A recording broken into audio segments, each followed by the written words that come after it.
Well, we've come to that time of the show on a Friday that I like to call the Friday Fun Forum, where I'm joined by a special guest.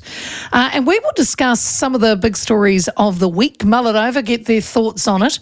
And tonight, we're lucky, very happy to welcome to the show ex-politician and commentator, writer, the Honourable Peter Dunne. P. Diddy, how are you? I'm well, thanks, Leah. How are you? I'm great. It's great to have welcome to the platform. Or have you been on the platform before? Oh, thank you. It's great to be talking to you again. Yeah. Oh, nice. Peter, we're going to go back to Monday with the One News Varian political poll. Now, a couple of questions. First, let's look at the way it was presented. TVNZ said it was with about 50 formal coverage, as well as a Prime Minister and a former senior Labour MP critical of the tone. So talking about political editor Michael Sherman and the various adjectives and metaphors and analysis she used, describing it as a nightmare, will absolutely rock the entire Parliament. She warned of political turbulence ahead, buckle up, brace for impact. I mean, in your eyes, is this the reporting that we need, especially with something around these polls? What did you make of it? It's quite over the top. I think that, you've got to remember, this is one poll. Okay, it's the TV1 poll, so they're going to want to hype it up as much as they can. Yeah. But it's one of four that came out, or three that came out last month.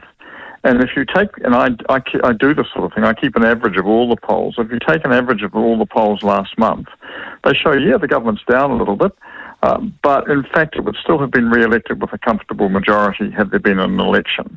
Now, the way TV1 presented it was shock, horror, defeat looming. If you look at the polls election and do the same sort of average as I've done, National's down about 1%. Labour, Labour, ACT, and New Zealand First are all down, not as much as the Greens. They've gone up on average about 3% since that time. So again, one poll isn't the answer. You've got to look at the whole trend line. I think what you can say is that the government is losing support at the moment. It's hardly a surprise given the tough decisions it's making, but that doesn't mean that it's on its way out of office. It's a month or two of polls, and then we might get a clearer trend line than just one hyped-up poll last Monday. Yeah, well said. Let's look at the pay rise of our politicians. Now, I talked about this on the show, and I personally have no issue with it. I mean, it's the independent remuneration authority, of course, that determines how much the MPs should get. They haven't had a pay rise since 2017. Of course, the timing might be a little off with a cost of living, recession, high inflation. But I mean, when is the timing ever right? And I noticed that the politicians themselves have tried to downplay it, didn't really want to talk about it. Prime Minister Luxon was the first to quickly go, I'm going to donate mine. I'm not going to spend mine. What's your thoughts on it? You were in politics. Look, you got pay rises, Pete. I did, yes. I actually think Christopher Hipkins put his finger on it, and I thought was quite brave given the way that certain sections of the community still seem to idolise Jacinda Ardern. He laid the blame at her feet, and he said, well, if she hadn't instituted the freeze in 2017 and repeated it in 2020, we wouldn't be in this situation now. He's absolutely right. The process should be independent, and the way it's set up is that after each election, the remuneration is required to review MP salaries and allowances and to set a rate for the coming 3 years. They've done this time round. What's complicated their work is they've had 6 years of no increases to factor into it. Had there been increases in 2017 and 2020, I suspect the increase announced this week would be much smaller than the one that it has been. So the message to me is pretty clear. You've got an independent process. The last thing you want is MPs setting their own salaries, because that just smacks of fingers in the trough and all sorts of things. If you've got an independent process, stick with it, and if you don't like its decisions, tough, suck it up, because you'll win on some and you'll lose on others. Yeah. All right, speaking of winning and losing, as you said, the Greens have actually gone up in the polls, which is it's quite interesting because of they've had some big issues, going back a good 6 months. Every month there seems to be an issue. And of course, the latest is Julie Anne Genter and her storming across the House on Wednesday night and howling at Matt Ducey. Now, it's not going to go away, although first question is, Peter, have you ever in your time seen anything like that when you were in there? I've never seen anything as angry and as dramatic as that. I was recalling to an audience this morning a similar incident in a much different way that occurred many, many years ago of an MP who was somewhat under the weather, listening to a speech from John Banks one evening, which was a bit of a rant, and getting up and walking right down to the front of the table and picking up a great big water and heading up. Thanks for sitting. And we all thought, oh no, what's he going to do? And he eventually got there and stopped in front of him, simply poured him a glass of water and said, I think you need this.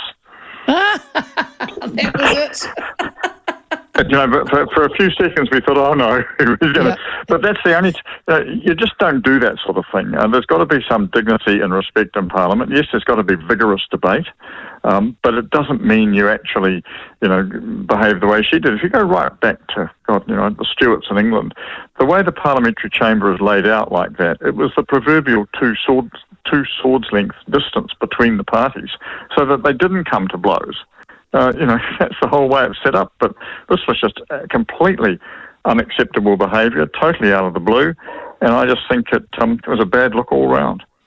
And what do you think is going to happen or should happen, Peter? Because I know she's got till Monday midday, I think, to present to the Speaker, to Jerry Brownlee, and then he will say what he thinks. But what would you like to see happen? I think that obviously there's something deeper going on. I don't know what it is, but I think that needs to be sorted out. And I don't think the Greens' internal processes are all that good. I mean, they weren't that good with Gauri's government. They seem to drag on forever. We've got the MP at the moment whose name temporarily escapes me, who's on gardening leave because of business irregularities, allegations. That seems to have dragged on for weeks. I think leaving this to the Greens to sort out in Julie Anne's case is going to be more and more weeks of procrastination and delay.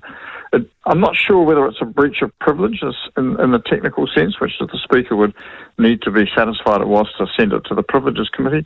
On the other hand, it's certainly unacceptable behaviour, and it probably does warrant going to the Privileges Committee on that score. What can they do?